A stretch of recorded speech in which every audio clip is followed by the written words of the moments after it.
We all knew John as a super stand-up guy, talented, loved his friends, loved his family. The thing I like most about John is he is so chill. John is my butt cheek.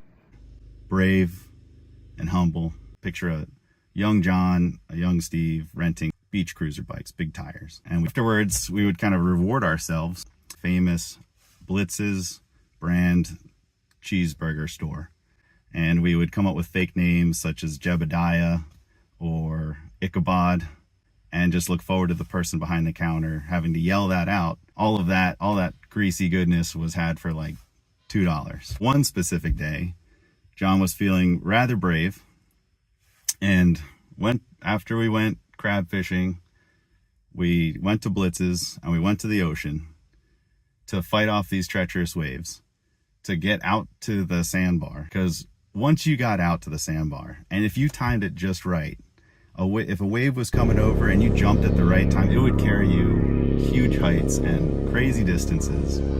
Something that's just not for the faint of heart. The ocean was not letting up, though. It was not letting up, and it sent just the biggest wave you could imagine, and it knocked John down, dragging right into the depths. And after a while, I got concerned because I didn't see him, but he triumphantly emerged, and he fought back. That's something John will always do. He'll always fight back, and he fought back with his own wave of destruction and chaos, spewing Blitz's brand burger right back at the ocean and anywhere else he gazed, regardless of if there were any children perhaps in his way. Just all of it. It was great. So. Oh, hello. I didn't see you there. You'd like to know about Jonathan Salmon? I can tell you a few words about that young man. So where do I begin? We all knew him as, super talented and wrote the score for Jack Be Nimble, a beloved film. I think writing that Jack Be Nimble score really went to his head. He just really became unbearable after that. Nominated for a Grammy. No. Nominated for a Grammy nomination. Just really doing well. 20 parking spots. Even more volatile and has some residents questioning city leaders. I want to ask him to let him tell me where do you park? When I first met John, I was working as a talent manager. I was focused on up-and-coming talent. I was going around to side stages across the South looking for the next up-and-coming act, and I met John working as the incredible winking man. And from the very first second that I saw him and the last second that I saw him, it was a short act, he just winks at people. I thought, this kid's got something. And from that point on, I took him under my wing and we developed a very real friendship. So you're saying John found that syringe at like 5 in Alney. That must have started it. I heard after that, like, his family took him to Lansdale to kind of keep him safe from, the dangers of drugs. But the NOS got him. It got him. We all know it. Things started to change. You could just kind of tell he was angry, distant, aloof. It started innocently enough, as it always does. We'd go out on tour and John would have a NOS or two. It's a long drive. Hell, we were all doing it in those days. I won't touch it anymore. But soon enough, there's 1 or 2 NOSes, came 3 or 4. The man's doing 3 or 4 NOSes at a time. And at that point, it's just,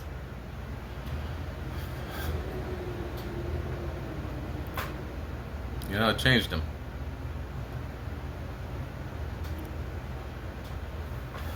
Shit. Can you take a second?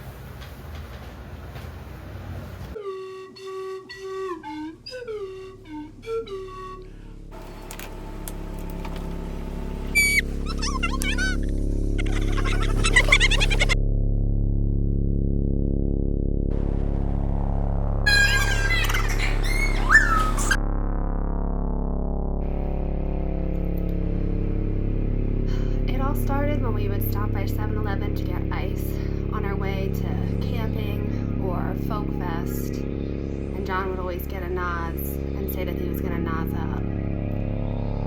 And then I found out he was secretly Nasing up behind the scenes.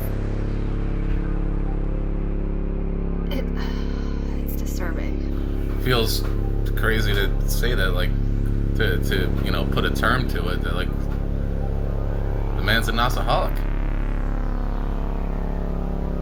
What else could you call it?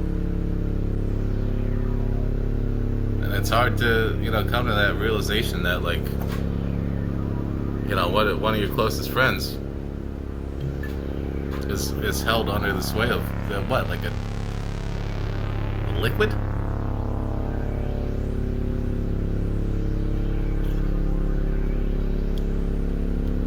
Thank God there's not something like that for alcohol, huh? There's what now? But the antics continued, and we were generally worried about John.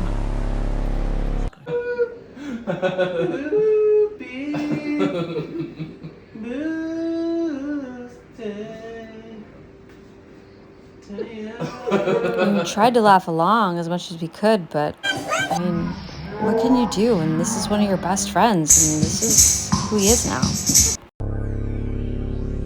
Okay, John and Johnny crazy.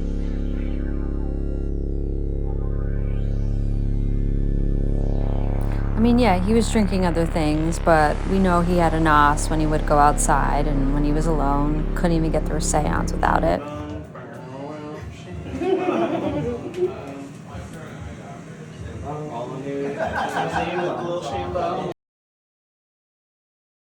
True, so true. I like don't even really know where to start, but we just got served paperwork from John's wife, who's a lawyer, should have known, and they're shutting down production. So the true story of John Salmon won't be told. He's got a nice butt, though.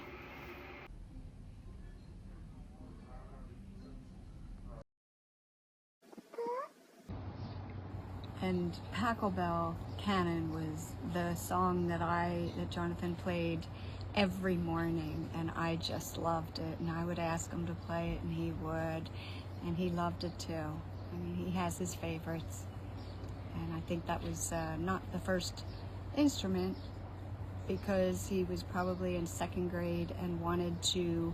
He came home from school one day and said, "I'm gonna play a cello," and I thought he meant he's going to play with Jello in school, but it was really a cello. And when we got notified that he was then in the orchestra with a junior-sized cello, we were really amazed that he had chosen the largest instrument. But I do remember he did so well with it and loves the stringed instruments and plays really well. And from second grade, if that was the year, it was amazing that he never stopped learning and enjoying it. So music is a big thing in John's world, and I'm so happy because we love music And too. we're proud of you, John. Happy birthday. Yeah, happy birthday, John. Happy 35 and a half. I hope this happens every year, that we celebrate your birthday twice, because we love it. Action. Right, so 1 year, it's April Fool's Day. I have no idea what year it was, but John and I were both home from school, and I was doing whatever, and I just heard him running around because he was always busy doing something, and I didn't care probably, but I heard him running up and down the basement steps from the kitchen to the basement, and we carried on about our day, and then my mom came home. And when I came home, I just figured, okay, John's up and down the steps. He's all over the place. I just needed to get my bearings. Where is he and where's Veronica? And then I got ready to make dinner. And I opened up the refrigerator, and it was April Fool's Day, and I wasn't thinking that my refrigerator would be empty in its entirety, but Jonathan took every single thing out on every shelf, out of every drawer. All the eggs were gone. There was nothing in the refrigerator, and it shocked me